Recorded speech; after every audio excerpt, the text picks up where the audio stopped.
जय हिंद साथियों। चलिए आज बेहतरीन श्रृंखला की शुरुआत करते हैं। इंडियन हिस्ट्री में आज हम लोग जानेंगे इंडिया यानी भारत का नाम कैसे पड़ा और इसके पूरे इतिहास को हम लोग जानेंगे, जिसमें हम लोग ये भी जानेंगे कि ये भारतवर्ष भगनी प्राचीन काल में कबीले, जम्बू द्वीप, सिंधु, हिंदू, इंदे, हिंद, हिंदुस्तान, इंडिया और द्रविड़ परिवार यानी इतने सारे टॉपिक्स को आज के इस क्लास में कवर करेंगे। आज है हमारा हिस्ट्री का डे 1। जी हाँ, ये बेहतरीन सेगमेंट आपको मिलता है हमारे अपने YouTube channel and Pragyanam group of education mobile application पर। तो डाउनलोड करें और हमारे पेड कोर्स का भी हिस्सा बन सकते हैं, जहां पर आपको प्रिंटेबल PDF भी मिलता है, जिसे आप प्रिंट कराकर आप नोट्स घर बैठे प्राप्त कर सकते हैं। आज हम लोग देखेंगे कि देश को कैसे मिला ये भारत नाम और फिर इंडिया। ध्यान में रखना है, इस श्रृंखला में हर एक पॉइंट आपके PT मेंस और इंटरव्यू के लिए कारगर सिद्ध होगा, क्योंकि हमारा अरेंजमेंट ही इस तरह का है कि आपको तैयार करेगा इंटरव्यू के लिए भी। तो चलिए शुरू करते हैं आज का बेहतरीन क्लास। भारत यानी इंडिया, नाम की उत्पत्ति यानी origin of the name of India यानी भारत। देखिएगा, नोट करते चलिएगा, शॉर्ट नोट्स बनाइए। बृहत नोट्स के लिए आपको प्रिंटेबल PDF दे दिया जाएगा, आपको चिंता करने की जरूरत नहीं है, ध्यान में रखिएगा। चलिए देखिए, भारत उत्तर में हिमालय से लेकर, आप जानते हैं उत्तर में हिमालय से लेकर दक्षिण में समुद्र तक फैला हुआ है। नोट किया जाए, ये बुक का लाइन है, शुद्ध रूप से NCERT बुक से लिया गया ये लाइन है कि भारत उत्तर में हिमालय से लेकर दक्षिण में कहां तक, तो ध्यान में रखना है समुद्र तक फैला हुआ है। भारत उपमहाद्वीप भारतवर्ष के नाम से ज्ञात है, ठीक है ना। उपमहाद्वीप की बात करेंगे तो भारतवर्ष का नाम वहां पर आएगा, कहां पर, उपमहाद्वीप की बात करेंगे। लेकिन अगर भारत का नाम महाकाव्य और पुराणों में बात करें तो वहां पर भारतवर्ष अर्थात भरतों का देश कहा गया है। ये आपसे क्वेश्चन पूछ लिया जाता है कि भारतवर्ष यानी भरतों का देश किसमें कहा गया है। आप यहाँ पर नोट करेंगे कि यह महाकाव्य और पुराणों में इसकी व्याख्या मिलती है। ये बातें ध्यान में रखना है आप सभी को। देखिए, भारत के निवासियों को या नोट किया जाए क्या, तो भागनी अर्थात भरत की संतान कहा जाता है। कहां पर, तो याद रखना है भारत के निवासियों को क्या वर्ड है, नोट किया जाए। जो भी हम अंडरलाइन कर रहे हैं वर्ड, उसे आप नोट करते चलिए। कैसे नोट करना है, तो अलग अलग तरीके से कर सकते हैं। मैं ये कहूंगा कि आप नोट मत बनाइए, आप मेरे स्टाइल में पढ़िए। हम आपको कहना चाहते हैं कि आप सिर्फ अपने बुक में क्या लिखिए, तो आप सिर्फ अपने बुक में भगनी लिखिए और अपने मन से पूछिए कि यह क्या है। यह नोट या लिखने की जरूरत नहीं है। जब आप भूल जाएंगे तो हमारा वीडियो पुनः देख लीजिएगा, सबसे सटीक और स्पष्ट तरीके से इसी तरह से आप पढ़ सकेंगे। देखिए, जैसे भगनीय वर्ड आएगा आपको ध्यान में रखना है भरत की संतान इसका अर्थ होता है। जैसे ही आपको भारतवर्ष का बात हो तो याद रखना है महाकाव्य और पुराणों की बात होगी, और इसका अर्थ क्या होता है, तो भरतों का देश आपको ध्यान में रखना है। याद रखना है कि यह उत्तर के हिमालय से लेकर दक्षिण में समुद्र तक फैला हुआ है। देखिए, अब अगर हम लोग महाकाव्य और पुराणों की बात को छोड़कर अगर वेद की ओर लौटें तो इसका वर्णन वेद में भी मिलता है। तो सबसे पहले हम लोग देखेंगे ऋग्वेद में क्या उल्लेख मिलता है। भारत एक प्राचीन कबीले का देश है। यह किसमें कहा गया है, आपसे मैं प्रश्न पूछना चाहूंगा। तो जी हाँ, आपका आंसर होगा यह ऋग्वेद में कहा गया है। नोट कीजिए इस बात को कि भारत को कबीले का यह देश कहा गया है। यह बात किस में कही गई है, तो आपका आंसर होना चाहिए ऋग्वेद, महाकाव्य और पुराणों में आकर आप कंफ्यूज नहीं होइएगा। ये बातें ध्यान में रखना है। तो याद रखना है, भारत एक प्राचीन कबीले, और कबीले का अर्थ क्या हुआ, उत्तर पश्चिम में रहने वाले लोगों के समूह को कबीला कहा जाता था। ध्यान में आपको याद रखना, कबीला किसको कहा जाता था, तो उत्तर पश्चिम, ध्यान में रखना है आप सभी को, उत्तर पश्चिम में रहने वाले लोगों के समूह को कबीला कहा जाता था। ये बातें आपको स्पष्ट रूप से ध्यान में रखना होगा। ठीक है, तो चलिए नेक्स्ट हम लोग देखते हैं कि क्या है हमारे पास। ये देखिए, हम लोग जानते हैं कि प्राचीन भारतीय अपने देश को जम्बू द्वीप भी कहते थे। जम्बू द्वीप का आप सभी अर्थ जरूर जानते होंगे, जम्बू यानी जामुन का वृक्ष। ध्यान में रखना है, जामुन के वृक्षों का द्वीप, दैट इज कॉल्ड जम्बू द्वीप। तो आपको स्पष्ट रूप से समझ में आ गया कि जम्बू द्वीप जो है, यह जम्बू द्वीप का अर्थ होता है जम्बू, और जम्बू का शाब्दिक अर्थ होता है जामुन के पेड़ का द्वीप। ये बातें आपको ध्यान में रखना है। याद ये भी रखना है कि ईरानी के द्वारा, यानी प्राचीन ईरानी के द्वारा भारत को सिंधु नदी के नाम से जाना जाता था। ये किसके द्वारा सिंधु नदी के नाम से जाना जाता था, तो आपको ध्यान में रखना है ईरानियों के द्वारा, यानी प्राचीन ईरानी के द्वारा। और जिसे वो सिंधु ना कह के उन्होंने कहना शुरू कर दिया, क्या, हिंदू। तो सिंधु नदी के किनारे रहने के कारण सिंधु को ईरानियों के द्वारा हिंदू कहा गया। क्या कहा गया, ईरानियों के द्वारा। नोट किया जाए दिस वर्ड को, क्या है, ईरानियों के द्वारा इसे हिंदू कहा गया। ठीक है, उसके बाद आगे निकलता है कि हिंदू फिर से पश्चिम में पूरी तरह से फैल गया और पूरे देश को एक ही नदी के नाम पर जोड़ दिया गया, और उसी से हमारा हिंदू यानी हिंदुस्तान बनता है। याद रखना है, यूनानी भारत को इंदे कहा करते थे।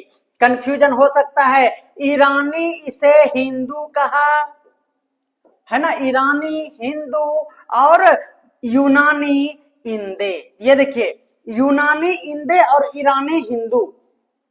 याद रखना, इह यानी ईरानी जो है हिंदू कहा, और यूई याद रखना है, यूई यूई यूई याद रखना है, यूनानी बोले तो इंदे आपको ध्यान में रखना है, कोई कंफ्यूजन नहीं होगा। देखिए, अरब भारत को हिंद कहने लगा। ध्यान में रखना है, अरब जो है उन्होंने भारत को हिंद कहा, और मध्यकाल में भारत देश को पूरी तरह से हिंदुस्तान का नाम दे दिया गया। ये मध्यकाल की बातें थी, जहां पूरे भारतवर्ष को किस नाम से जाना जाने लगा, हिंदुस्तान के नाम से जाना लगा। आपको बेहतरीन लग रहा है तो आप हमारे साथ बहुत सारे लाइव जुड़े हुए हैं, कमेंट करें। अगर आप कमेंट नहीं कर पा रहे हैं तो प्लीज चैनल को सब्सक्राइब करें। सब्सक्राइब करने पर ही हमारा कमेंट बॉक्स इनेबल होता है और आप योग्य होते हैं कमेंट करने के।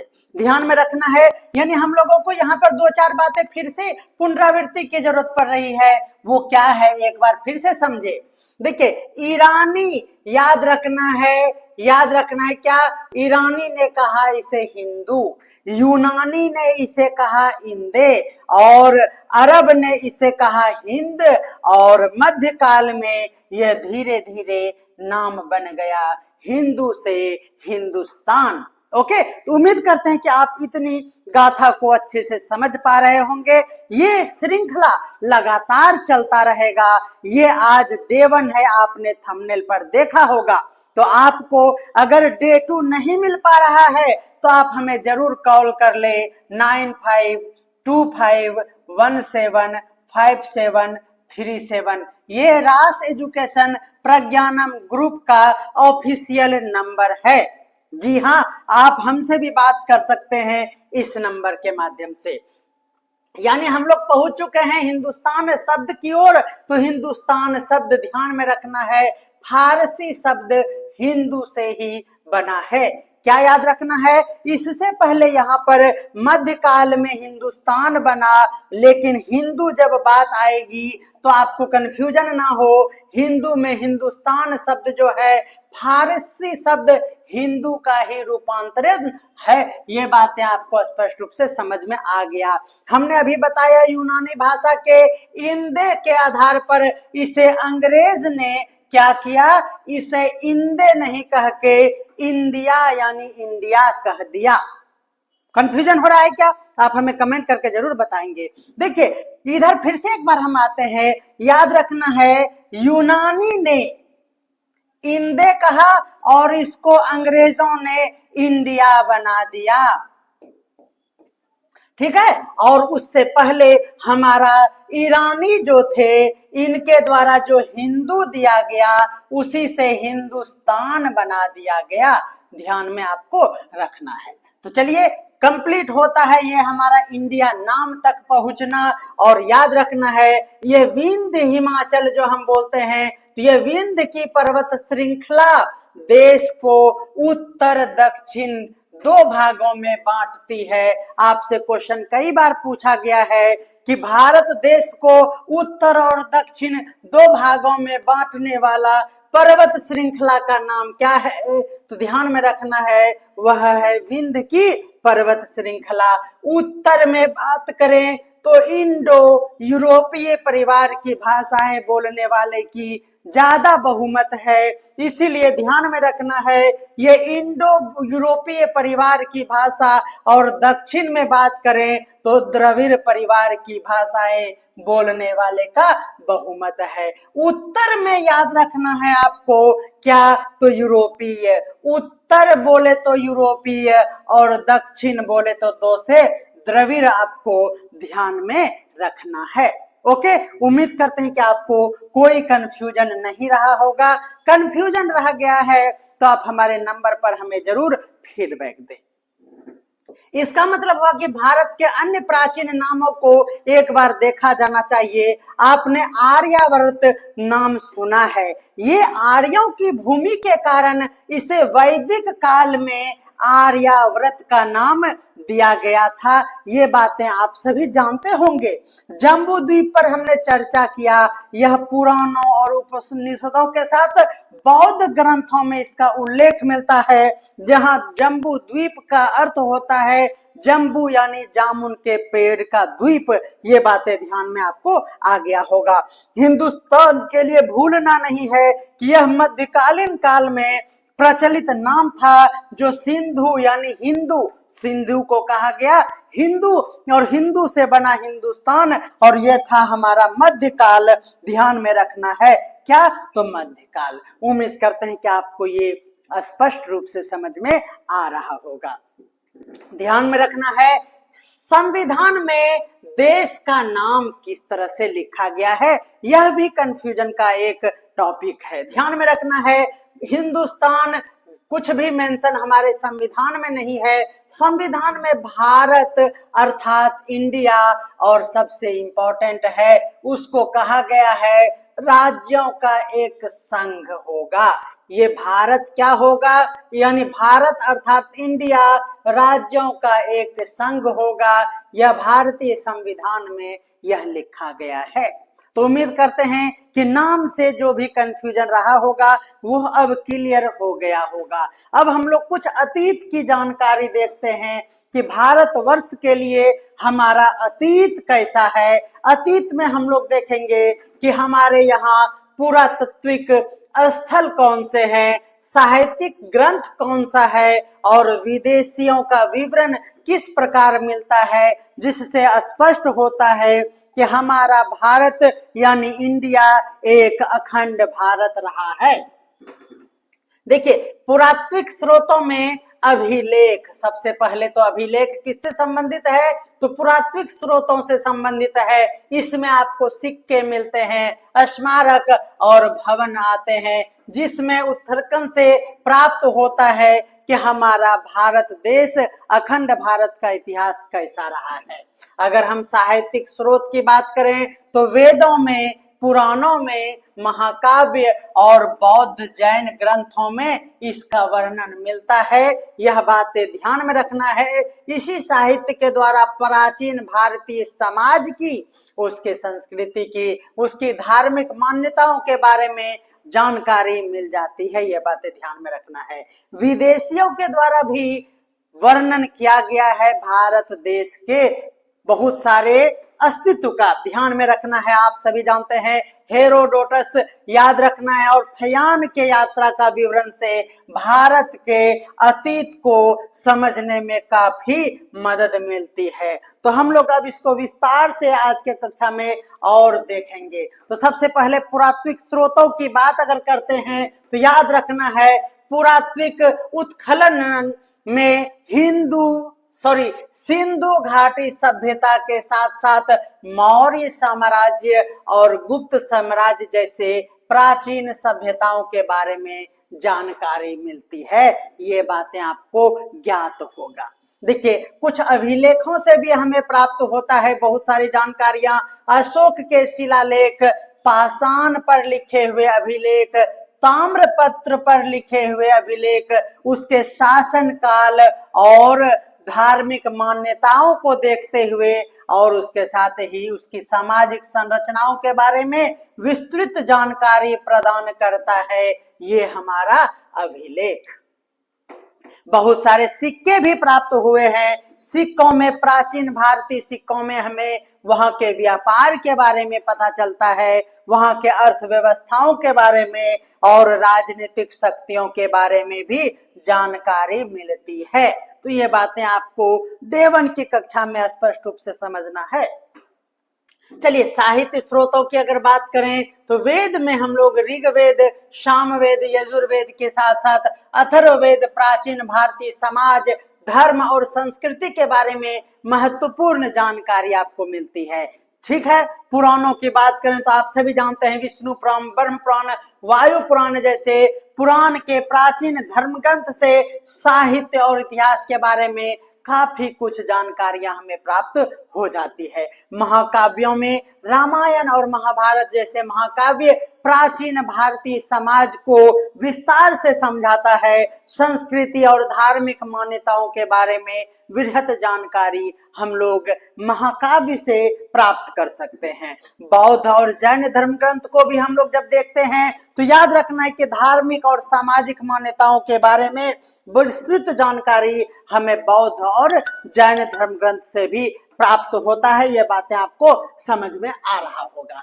अब सबसे इंपॉर्टेंट ये भी है कि विदेशियों के द्वारा भारतवर्ष में जो लिखा गया है भारतवर्ष के बारे में, उसमें से सबसे प्रमुख नाम है हेरोडोटस। याद रखना है यूनानी ये थे, यूनानी इतिहासकार हेरोडोटस ने के अनुसार याद रखना है कि प्राचीन भारत के बारे में जानकारी मिलती है। क्या कुछ जानकारी है आगे हम लोग देखेंगे, आप धैर्य बनाए रखें।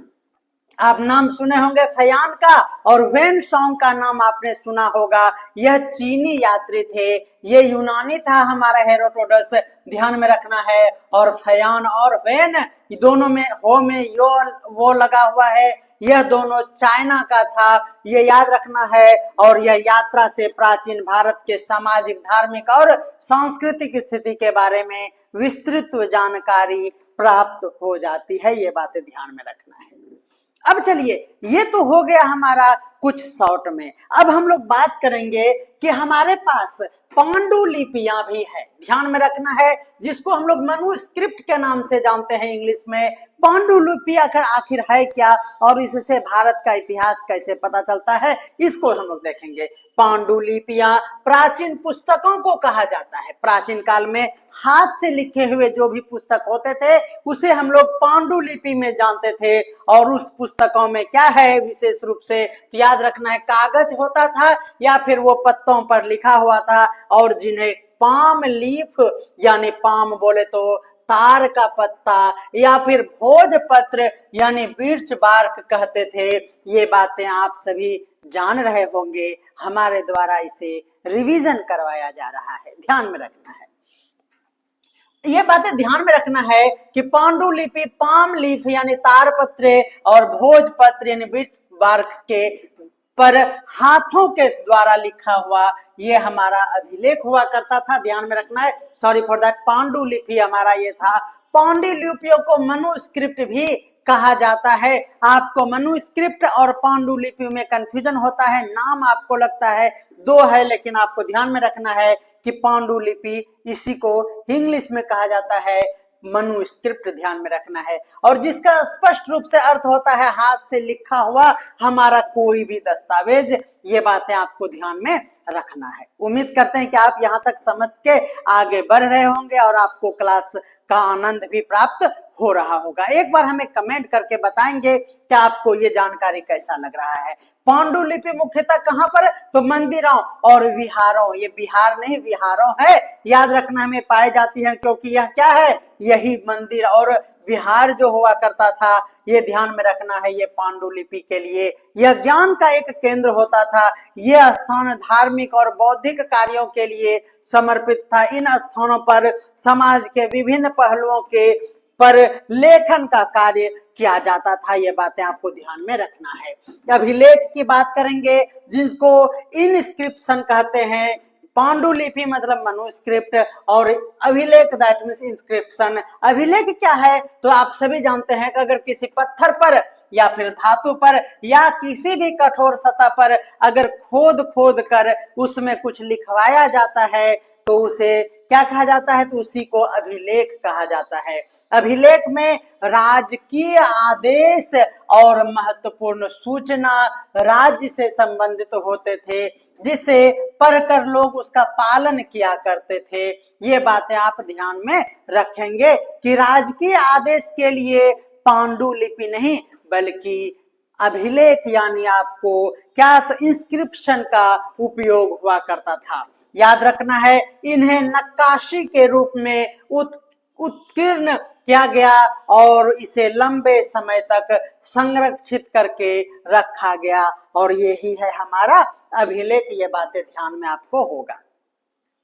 नेक्स्ट देखते हैं, अभिलेख का क्या उद्देश्य था, तो हमने कहा ना कि राज्य का जो भी आदेश होता था, शासक के द्वारा दिए गए आदेश को उसमें सार्वजनिक रूप से गढ़ा जाता था और उसे हर कोई देख सकता था। उद्देश्य था कि उसे कोई बदल ना दे, कोई बर्बाद ना कर दे, इसीलिए इसे खोद खोद कर पत्थरों में या फिर कोई भी कठोर पदार्थ में, धातु में इसे लिखवाया जाता था, ध्यान में रखना है। युद्ध के विजय की बात अगर करेंगे तो शासक अपने युद्ध को जीते हुए इलाकों और उनकी उपलब्धि को भी अभिलेख में दर्ज करता था। धार्मिक आदेश को भी कभी कभी ध्यान में रखना है कि धार्मिक जो मान्यताएं और आस्थाएं थी उसे भी अभिलेख में वर्णन किया जाता था, यानी कोई कंफ्यूजन नहीं हो। धर्म और ये बातें संस्कृति के बारे में भी अभिलेख में प्राप्त होता है, तो ना सिर्फ राजनीतिक कार्यों के लिए बल्कि धार्मिक कार्यों के लिए भी अभिलेख का यूज किया जाता था, ध्यान में आपको रखना है। अभिलेख कहाँ पाया जाता था, तो अभिलेख आमतौर पर मंदिरों, किलों में, महलों में और राजकीय इमारत जो होते थे उसमें अभिलेख को सजाया जाता था, लगाया जाता था, ध्यान में रखना है। शासक अपने आदेशों को पत्थर के सिलेट जैसा होता था या फिर धातु के उत्कीर्ण करते हुए उसे लंबे समय तक सुरक्षित रखकर जहां पर लोग उसे देख सके, समझ सके, ये बातें आपको ध्यान में रखना है। चलिए अब हमारा ये टॉपिक खत्म होता है। दूसरा टॉपिक हम लोग अगर बात करें आरंभिक मानव जीवन की, तो ये बातें हमारा एक नया टॉपिक होगा।